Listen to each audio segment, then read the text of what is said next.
रोजाना लोकनाथ टीवी देख रहे हो तुसी ते मैं हाँ लखविंदर सिंह मान। इस वेले की वड्डी खबर सुनील जाखड़ नूं लैके सामने आ रही है। सुनील जाखड़ जिन्हां बारे एक वड्डी खबर सामने आई कि वह अज बीजेपी दे विच शामिल हो सकते हैं। JP नड्डा अज उन्हां नूं बीजेपी दे विच शामिल करा सकते हैं। तो दस दिए कि सुनील जाखड़ दिल्ली दे विच ने। सो की है पूरी अपडेट, की ये खबर सच है? इस बारे ज़्यादा जानकारी के लिए मैं नाल जुड़े हुए मेरे सीनियर सहयोगी प्रोफैसर मनजीत अणकी जी। अणकी साहब की अपडेट है सुनील जाखड़ बारे जी? देखो, जिस दिन सुनील जाखड़ ने कांग्रेस पार्टी को अलविदा किया है, गुड बाय कही है, उस दिन तो ही एक अफवाहां का बाजार गर्म थी कि सुनील जाखड़ जिहड़े हैं जां आम आदमी पार्टी च जाणगे जां वो भारतीय जनता पार्टी में शामिल हो सकते हैं। पर जिहड़ी ज्यादा संभावना थी उन्होंने वो भारतीय जनता पार्टी में जाण दी सी, क्योंकि कई बार वो इस संबंधी अपने नुक्ते निगाह स्पष्ट कर चुके हैं कि उन्होंने प्रधानमंत्री नरेंद्र मोदी ने निजी संबंध नहीं, राजनीतिक संबंध नहीं। पर उस तो ही ये संभावना थी कि वो जो भी जाएंगे भारतीय जनता पार्टी में ही जाएंगे। और 2 दिन पहला भी उन्होंने अपनी इस संबंधी अपना पक्ष जो क्लीयर करने की कोशिश की थी। जो पत्रकारों वालों उन्होंने पूछा गया कि तुहाडा इस संबंधी की विचार है, तो उन्होंने ये गल कह के टाल दिता कि वेखो दे विचार करो, वेखो दे इंतजार करो माफ कर। तो हुण जिस तरीके दी अफवाहां या जिस तरीके दी कंसूआं और जिस तरीके की फोटो भारतीय जनता पार्टी के ਜਿਹੜੇ प्रधान ने श्री JP नड्डा नाल उन्हां दी वायरल हो रही है ਜਾਂ सामने आ रही ने, उस तो ये साफ स्पष्ट हो गया कि वो भारतीय जनता पार्टी विच ही जाएंगे, उत्थे ही उन्हां दा भविख जिहड़ा वो सुरक्षित हैगा जी।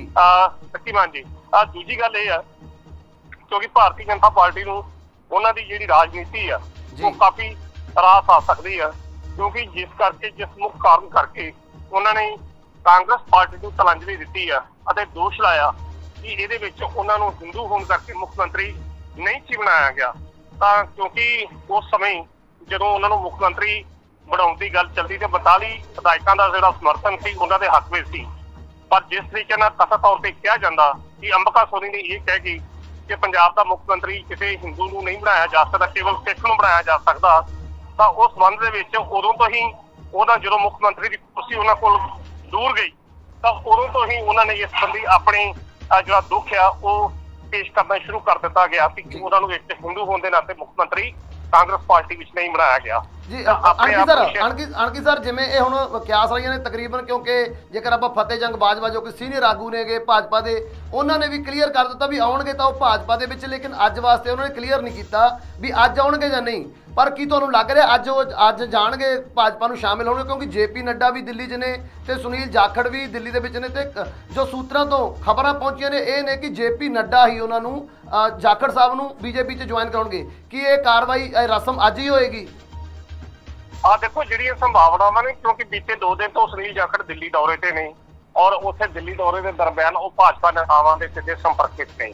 तो हो सकता है कि शाम तक ये जी खबर आ ये पूर्ण तौर पर इस उत्ते मोहर लग जाए। मोहर तो चलो लगी है, पर जी अधिकारत तौर पर मोहर उदों लगेगी जो JP नड्डा बकायदा भारतीय जनता पार्टी की मुढ़ली मैंबरशिप दवा के सुनील जाखड़ की गल में भारतीय जनता पार्टी का जो पल्ला है ਜਾਂ सूफा जो ਅਸੀਂ ਕਹਿੰਦੇ ਉਹ ਪਾਉਣਗੇ।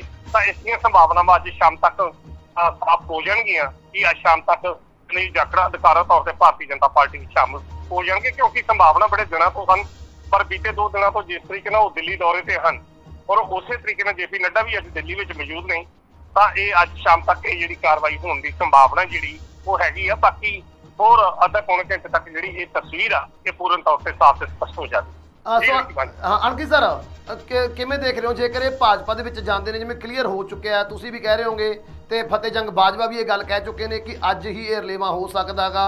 सो तुसीं भी कह रहे हो भी अज चांस बने हुए हैं, क्योंकि 2 दिन के दौरे तो ने दिल्ली ते सुनील जाखड़ जी। कल अमित शाह दे नाल मीटिंग हुई सी, अज गल्लां जो सूत्रां तो निकल के सामने चर्चावां आईयां ने भी JP नड्डा ज्वाइन करवा लैणगे।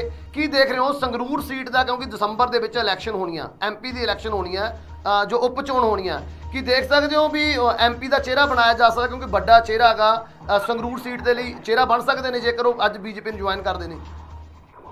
हाँ जी बिल्कुल बिल्कुल, क्योंकि भारतीय जनता पार्टी को संगरूर तो एक नेता चाहिए जिहड़ियां चोणां जिहड़ियां होणीਆਂ ने भगवंत मान की सीट से खाली होने करके, तो कुदरती तौर पर सुनील जाखड़ को जिहड़ा उम्मीदवार बनाया जा सकता भारतीय जनता पार्टी संगरूर हल्के तो, क्योंकि एक हिंदू एक बड़ा चेहरा ने ਔਰ ਹਿੰਦੂ ਚਿਹਰਾ ਹੋਣ ਦੇ ਕਾਰਨ ਜਿਸ ਤਰੀਕੇ ਨਾਲ ਉਹਨਾਂ ਨੇ ਆਪਣੇ ਆਪ ਨੂੰ ਪ੍ਰੋਜੈਕਟ ਕੀਤਾ, ਔਰ ਹੋ ਸਕਦਾ ਕਿ ਭਾਰਤੀ ਜਨਤਾ ਪਾਰਟੀ ਦੀ ਇਹੋ ਜਿਹੀ ਜਿਹੜੀ ਰਾਜਨੀਤੀ ਆ ਬਹੁਤ ਜਿਹੜੀ ਅਸੀਂ ਕਹਿ ਸਕਦੇ ਹਾਂ ਕਿ ਉਹਨਾਂ ਨੂੰ ਰਾਸ ਆਉਂਦੀ ਆ, ਤਾਂ ਇੱਕ ਇਹੋ ਜਿਹਾ ਲੀਡਰ ਜਿਹੜਾ ਸੰਗਰੂਰ ਖੇਤਰ ਦੇ ਵਿੱਚੋਂ ਭਾਰਤੀ ਜਨਤਾ ਪਾਰਟੀ ਉਹਨਾਂ ਦੇ ਉੱਤੇ ਦਾਅ ਜਿਹੜਾ ਖੇਡ ਸਕਦੀ ਹੈ। ਇਸ ਤੋਂ ਇਲਾਵਾ ਭਾਰਤੀ ਜਨਤਾ ਪਾਰਟੀ ਕੋਲ ਹੋਰ ਵੀ ਬਹੁਤ ਸਾਰੇ ਵਿਕਲਪ ਜਿਹੜੇ ਨੇ ਸੁਨੀਲ ਜਾਖੜ ਵਾਸਤੇ ਮੌਜੂਦ ਕੀਤੇ ਜਾ ਸਕਦੇ ਨੇ, ਕਿਉਂਕਿ ਸੁਨੀਲ ਜਾਖੜ ਭਾਰਤੀ ਜਨਤਾ ਪਾਰਟੀ ਕੋਲ ਸਮੁੱਚੇ ਭਾਰਤ ਵਿੱਚ ਸੁਨੀਲ ਜਾਖੜ ਨੂੰ ਹੋ ਜਿਆ ਜਿਸ ਤਰੀਕੇ ਨਾਲ ਬੀਤੇ ਦਿਨ ਉਹਨਾਂ ਨੇ ਸਿੱਖ ਨੇਤਾਵਾਂ ਨੂੰ ਵੀ ਉਹ 14 ਜਾਂ ਚੇਅਰਮੈਨੀਆਂ ਜਿਹੜੀਆਂ ਦਿੱਤੀਆਂ ਹੋਈਆਂ ਨੇ, ਤੇ ਜੇਕਰ ਸੁਨੀਲ ਜਾਖੜ ਜਾਂਦੇ ਨੇ ਕੇਵਲ ਸੰਗਰੂਰ ਟਿਕਟ ਹੀ ਨਹੀਂ, ਉਹਨੂੰ ਇਸ ਤੋਂ ਇਲਾਵਾ ਵੀ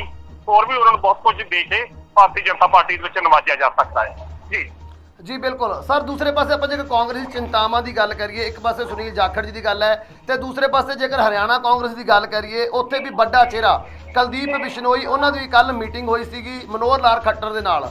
ਕੀ ਦੇਖ ਰਹੇ ਹੋ ਕਿ ਦੋ ਝਟਕੇ ਅੱਜ ਲੱਗ ਸਕਦੇ ਨੇਗੇ ਕਾਂਗਰਸ ਨੂੰ, ਜੇਕਰ ਕਾਂਗਰਸ ਹਾਈ ਕਮਾਨ ਦੀ ਗੱਲ ਕਰੀਏ?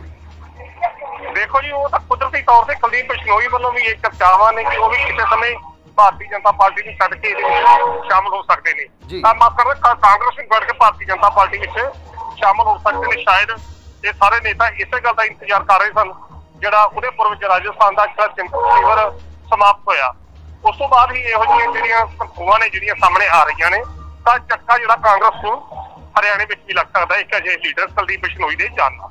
ਜੀ ਸੋ ਬਹੁਤ ਬਹੁਤ ਧੰਨਵਾਦ ਪ੍ਰੋਫੈਸਰ ਸਾਹਿਬ। ਬਹੁਤ ਬਹੁਤ ਸ਼ੁਕਰੀਆ। ਇਹ ਸਹੀ ਮੇਰੇ ਸੀਨੀਅਰ ਸਹਿਯੋਗੀ ਪ੍ਰੋਫੈਸਰ ਮਨਜੀਤ ਅਣਖੀ ਜੀ, ਜਿਨ੍ਹਾਂ ਨੇ ਵਿਸਥਾਰ ਦੇ ਨਾਲ ਦੱਸਿਆ ਵੀ ਆਖਰ ਘਟਨਾਕ੍ਰਮ ਕੀ ਬਣ ਰਿਹਾ ਹੈ। ਸੋ ਘਟਨਾਕ੍ਰਮ ਦੱਸ ਰਹੇ ਨੇ ਵੀ ਉਸ ਤੋਂ ਹੀ ਸ਼ੁਰੂ ਹੋਇਆ ਸੀ ਜਿਸ ਸਮੇਂ ਤੋਂ ਸੁਨੀਲ ਜਾਖੜ ਨੂੰ ਇੱਕ ਕਾਰਨ ਦੱਸੋ ਨੋਟਿਸ ਜਾਰੀ ਕਰ ਦਿੱਤਾ ਗਿਆ ਸੀਗਾ ਹਾਈ ਕਮਾਨ ਦੇ ਵੱਲੋਂ, ਜਾਂ ਫਿਰ ਅਨੁਸ਼ਾਸਨੀ ਕਮੇਟੀ ਦੀ ਗੱਲ ਕਰੀਏ, ਉੱਥੋਂ ਤੋਂ ਹੀ ਇਹ ਨਾਰਾਜ਼ਗੀਆਂ ਬਣਦੀਆਂ ਨਜ਼ਰ ਆ ਰਹੀਆਂ ਸੀ। ਲਗਾਤਾਰ ਇਹ ਕਿਆਸਰਾਈਆਂ ਲਗਾਈਆਂ ਜਾ ਰਹੀਆਂ ਸੀ ਕਿ ਇਹਨਾਂ ਉੱਪਰ ਕਾਰਵਾਈ ਹੁੰਦੀ ਹੈ ਜਾਂ ਨਹੀਂ ਹੁੰਦੀ, ਕਿਉਂਕਿ ਉਸ ਕਾਰਨ ਦੱਸੋ ਨੋਟਿਸ ਦਾ ਕੋਈ ਵੀ ਜਵਾਬ ਨਹੀਂ ਦਿੱਤਾ ਗਿਆ ਸੀਗਾ ਸੁਨੀਲ ਜਾਖੜ ਦੇ ਵੱਲੋਂ। ਤੇ ਉਹ ਕਹਿ ਵੀ ਦਿੱਤਾ ਸੀ ਉਹਨਾਂ ਨੇ ਵੀ ਮੈਂ ਇਸ ਕਾਰਨ ਦੱਸੋ ਨੋਟਿਸ ਦੇ ਉੱਪਰ ਕੋਈ ਸਪਸ਼ਟੀਕਰਨ ਨਹੀਂ ਦੇਵਾਂਗਾ। ਆਪਣੀ ਬੇਇੱਜ਼ਤੀ ਮੰਨੀ ਸੀ ਉਹਨਾਂ ਨੇ ਵੀ ਮੇਰੀ ਬਹੁਤ ਵੱਡੀ ਬੇਇੱਜ਼ਤੀ ਕੀਤੀ ਗਈ ਹੈ, ਜਿਸ ਤਰ੍ਹਾਂ ਦਾ ਮੇਰਾ ਚਿਹਰਾ, ਜਿਸ ਤਰ੍ਹਾਂ ਦੀਆਂ ਅਸੀਂ ਨੇ ਸੇਵਾਵਾਂ ਦਿੱਤੀਆਂ ਨੇਗੇ, 3 ਪੀੜ੍ਹੀਆਂ ਤੱਕ ਸੇਵਾਵਾਂ ਦਿੱਤੇ ਨੇ ਕਾਂਗਰਸ ਨੂੰ, ਤੇ ਸਾਡੇ ਨਾਲ ਵੱਡਾ ਦਗਾ ਕੀਤਾ ਗਿਆ ਕਾਂਗਰਸ ਦੇ ਵੱਲੋਂ ਇਹ ਕਾਰਨ ਦੱਸੋ ਨੋਟਿਸ ਦੱਸ ਕੇ। ਉਸ ਟਾਈਮ ਤੋਂ ਹੀ ਸੰਭਾਵਨਾ ਸੀ। ਤੇ ਉਹ ਦੂਸਰੇ ਪਾਸੇ ਜਦੋਂ ਚਿੰਤਨ ਸ਼ਿਵਰ ਹੋ ਰਿਹਾ ਸੀ, ਕਾਂਗਰਸ ਫਿਰ ਤੋਂ ਜੋ ਹਾਸ਼ੀਏ ਤੇ ਚਲੀ ਗਈ ਪੂਰੇ ਦੇਸ਼ ਦੇ ਵਿੱਚ, ਆਪਣੇ ਆਪ ਨੂੰ ਪੈਰਾਂ ਸਿਰ ਕਰਨ ਦੇ ਲਈ ਆਪਣੇ ਸੀਨੀਅਰ ਨੇਤਾਵਾਂ ਨੂੰ ਤਕਰੀਬਨ ਆਪਣੇ ਸਾਰੇ ਸੀਨੀਅਰ ਨੇਤਾਵਾਂ ਨੂੰ ਉਹਨਾਂ ਨੇ ਚਿੰਤਨ ਸ਼ਿਵਰ ਦੇ ਵਿੱਚ ਸੱਦਾ ਦਿੱਤਾ ਸੀ, ਉੱਥੇ ਜਿੱਥੇ ਕਿ ਚਿੰਤਨ ਕੀਤਾ ਗਿਆ ਸੀ ਕਿ ਆਖਰ ਕਾਂਗਰਸ ਫਿਰ ਤੋਂ ਆਪਣੇ ਪੈਰਾਂ ਸਿਰ ਕਿਵੇਂ ਹੋਵੇਗੀ। ਉਸ ਦੌਰਾਨ ਹੀ ਇਹ ਵੱਡਾ ਧਮਾਕਾ ਕੀਤਾ ਗਿਆ ਸੀ, ਸੁਨੀਲ ਜਾਖੜ ਦੇ ਵੱਲੋਂ ਅਲਵਿਦਾ ਆਖ ਦਿੱਤਾ ਗਿਆ ਸੀਗਾ। ਤੇ ਉਸ ਤੋਂ ਬਾਅਦ ਇਹ ਕਿਆਸਰਾਈਆਂ ਵੀ ਲਗਾਈਆਂ ਜਾ ਰਹੀਆਂ ਸੀ ਕਿ ਉਹ ਬੀਜੇਪੀ ਦੇ ਵਿੱਚ ਸ਼ਾਮਿਲ ਹੋ ਸਕਦੇ ਨੇ ਜਾਂ ਫਿਰ ਆਮ ਆਦਮੀ ਪਾਰਟੀ ਤੋਂ, ਲੇਕਿਨ ਕਿਆਸਰਾਈਆਂ ਤੇਜ਼ ਬੀਜੇਪੀ ਨੂੰ ਲੈ ਕੇ ਸੀ, ਜਿਸ ਦੇ ਉੱਪਰ ਅੱਜ ਮੋਹਰ ਲੱਗਦੀ ਹੋਈ ਨਜ਼ਰ ਆ ਰਹੀ ਹੈ। ਦੱਸ ਦਈਏ ਕਿ ਪਿਛਲੇ 2 ਦਿਨਾਂ ਤੋਂ ਸੁਨੀਲ ਜਾਖੜ ਜਿਹੜੇ ਕਿ ਦਿੱਲੀ ਦੌਰੇ ਉੱਪਰ ਨੇ, ਤੇ ਕੱਲ ਉਹਨਾਂ ਦੀ ਇੱਕ ਮੀਟਿੰਗ ਅਮਿਤ ਸ਼ਾਹ ਦੇ ਨਾਲ ਵੀ ਹੋਈ ਸੀ। ਸੋ ਕੱਲ ਹੀ ਤਕਰੀਬਨ ਇਹ ਕਲੀਅਰ ਹੁੰਦਾ ਨਜ਼ਰ ਆ ਗਿਆ ਸੀ ਕਿ ਅਮਿਤ ਸ਼ਾਹ ਦੀ ਮੀਟਿੰਗ ਤੋਂ ਬਾਅਦ ਸੁਨੀਲ ਜਾਖੜ ਬੀਜੇਪੀ ਦਾ ਪੱਲਾ ਫੜਨਗੇ। ਸੋ ਅੱਜ ਕਿਆਸ ਰਹੀਆਂ ਜਿਵੇਂ ਕਿ ਸਾਡੇ ਸੂਤਰਾਂ ਤੋਂ ਖਬਰਾਂ ਪਹੁੰਚੀਆਂ ਸੀ, ਸ਼ਾਮ ਤੱਕ ਜੇਪੀ ਨੱਡਾ ਜਿਨ੍ਹਾਂ ਦੇ ਵੱਲੋਂ ਕਿ ਸੁਨੀਲ ਜਾਖੜ ਨੂੰ ਬੀਜੇਪੀ ਦੇ ਵਿੱਚ ਸ਼ਾਮਿਲ ਕਰਵਾ ਦਿੱਤਾ ਜਾਵੇਗਾ। ਸੁਨੀਲ ਜਾਖੜ ਵੀ ਦਿੱਲੀ ਦੇ ਵਿੱਚ ਹਨ ਤੇ ਜੇਪੀ ਨੱਡਾ ਵੀ ਇਸ ਸਮੇਂ ਦਿੱਲੀ ਦੇ ਵਿੱਚ ਹੀ ਹਨ। ਉਹ ਆਪਣੇ ਦੌਰੇ ਨੂੰ ਕੰਪਲੀਟ ਕਰਕੇ ਦਿੱਲੀ ਪਹੁੰਚੇ ਨੇ। ਸੋ ਕਿਆਸ ਰਾਈਆਂ ਤੋਂ ਨਾਲ ਹੀ ਨਾਲ ਝਟਕੇ ਦੀ ਗੱਲ ਕਰੀਏ, ਕਾਂਗਰਸ ਦੇ ਲਈ ਵੱਡਾ ਝਟਕਾ, ਜਿੱਥੇ ਇੱਕ ਸੁਨੀਲ ਜਾਖੜ ਦੇ ਚਲੇ ਜਾਣ ਨਾਲ ਸੀ, ਉੱਥੇ ਹੀ ਕੁਲਦੀਪ ਬਿਸ਼ਨੋਈ ਵੀ ਇੱਕ ਵਾਰ ਫਿਰ ਤੋਂ ਬੀਜੇਪੀ ਦੇ ਵੱਲ ਜਾਂਦੇ ਹੋਏ ਨਜ਼ਰ ਆ ਰਹੇ ਨੇ। ਕੁਲਦੀਪ ਬਿਸ਼ਨੋਈ ਜੋ ਕਿ ਕਾਂਗਰਸ ਦਾ ਇੱਕ ਵੱਡਾ ਚਿਹਰਾ ਨੇ ਹਰਿਆਣਾ ਦੇ ਵਿੱਚ, ਉਹਨਾਂ ਦੀ ਵੀ ਬੀਜੇਪੀ ਦੇ ਸੀਐਮ ਹਰਿਆਣਾ ਦੀ ਗੱਲ ਕਰੀਏ ਮਨੋਹਰ ਲਾਲ ਖੱਟਰ ਦੇ ਨਾਲ ਕੱਲ ਗੁਰੂਗ੍ਰਾਮ ਦੇ ਵਿੱਚ ਮੀਟਿੰਗ ਹੋਈ ਸੀ। ਸੋ ਉਸ ਤੋਂ ਬਾਅਦ ਵੀ ਇਹ ਕਿਰਿਆਸ ਲਾਈਆਂ ਲਗਾ ਗਏ ਸੀ ਕਿ ਬੀਜੇਪੀ ਲਗਾਤਾਰ ਮਾਰੀ ਕਰਦੀ ਹੋਈ ਨਜ਼ਰ ਆ ਰਹੀ ਹੈ ਕਾਂਗਰਸ ਦੇ ਵਿੱਚ। ਇੱਕ ਪਾਸੇ ਸੁਨੀਲ ਜਾਖੜ ਬੀਜੇਪੀ ਦਾ ਪੱਲਾ ਬਣ ਕੇ ਤੇ ਦੂਸਰੇ ਪਾਸੇ ਹੋ ਸਕਦਾ ਅੱਜ ਕੁਲਦੀਪ ਬਿਸ਼ਨੋਈ ਵੀ ਕਾਂਗਰਸ ਨੂੰ ਅਲਵਿਦਾ ਕਹਿ ਕੇ ਬੀਜੇਪੀ ਚਲੇ ਜਾਣਗੇ। ਸੋ ਕਿ ਆਉਣ ਵਾਲੇ ਸਮੇਂ ਦੇ ਵਿੱਚ ਸੁਨੀਲ ਜਾਖੜ ਨੂੰ ਵੱਡੀ ਜ਼ਿੰਮੇਵਾਰੀ ਸੌਂਪੀ ਜਾਏਗੀ ਬੀਜੇਪੀ ਦੇ ਵਿੱਚ, ਕਿਉਂਕਿ ਬੀਜੇਪੀ ਨੂੰ ਵੀ ਪੰਜਾਬ ਦੇ ਵਿੱਚ ਵੱਡੇ ਚਿਹਰਿਆਂ ਦੀ ਭਾਲ ਸੀ ਤੇ ਐਮਪੀ ਦੀ ਇਲੈਕਸ਼ਨ ਜੋ ਕਿ ਉਪ ਚੋਣਾਂ ਹੋਣੀਆਂ ਨੇ ਸੰਗਰੂਰ ਦੇ ਲਈ, ਉਹਦੇ ਲਈ ਵੀ ਚਿਹਰਾ ਹੋ ਸਕਦੇ ਨੇ। ਜਿਵੇਂ ਪ੍ਰੋਫੈਸਰ ਮਨਜੀਤ ਅਣਖੀ ਜੀ ਨੇ ਗੱਲ ਕਹੀ ਕਿ ਉਪ ਚੋਣ ਜੋ ਕਿ ਸੰਗਰੂਰ ਦੀ ਹੋਣੀ ਹੈ ਐਮਪੀ ਦੀ, ਉਸ ਦੇ ਵਿੱਚ ਚਿਹਰਾ ਬਣ ਸਕਦੇ ਨੇ ਬੀਜੇਪੀ ਦੇ ਵੱਲੋਂ, ਕਿਉਂਕਿ ਅਜੇ ਤੱਕ ਕਈ ਚਿਹਰਿਆਂ ਦੇ ਉੱਪਰ ਮਾਥਾ ਪੱਚੀ ਜ਼ਰੂਰ ਕੀਤੀ ਗਈ, ਲੇਕਿਨ ਕੋਈ ਵੀ ਚਿਹਰਾ शामिल नहीं किया गया भी आखिर होएगा, डिकलेयर नहीं किया कि कौन चेहरा होएगा। सो हो सकता कि जेकर अज सुनील जाखड़ जिमें कि क्यास रही ने चर्चावां ने कि अज बीजेपी का पल्ला फड़नगे, तो हो सकता कि दसंबर चोणां दे विच बीजेपी के चेहरे वालों असी सुनील जाखड़ नूं देखीए। सो आखिर कदों ये पल्ला फड़नगे, तो जेकर वो पल्ला फड़ते हैं कि बीजेपी उन्होंने उप चोण लड़ाएगी MP की। सो ये सब गल्लां जानने के लिए तुसीं बने रहो रोजाना लोकनाथ TV दे नाल।